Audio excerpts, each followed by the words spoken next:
Hey, this is Ethan with Recast Software. I've got a quick demo of a feature I'm super excited to show you. This is the new multi-device feature for the right-click tools for Intune browser extension. To get it started, after installing the latest version of the browser extension, we need to update our settings. We just need to provide our RMS URL and click Save, and that's it.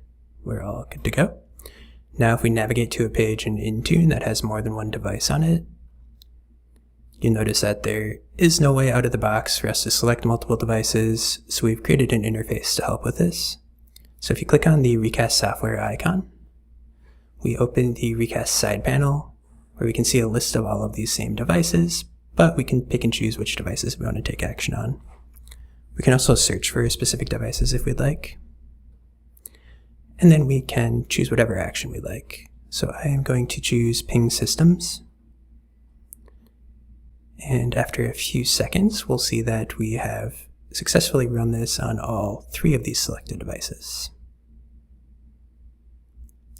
So that's a quick demo of the new multi-device functionality in the right-click tools for Intune browser extension. Thanks for watching.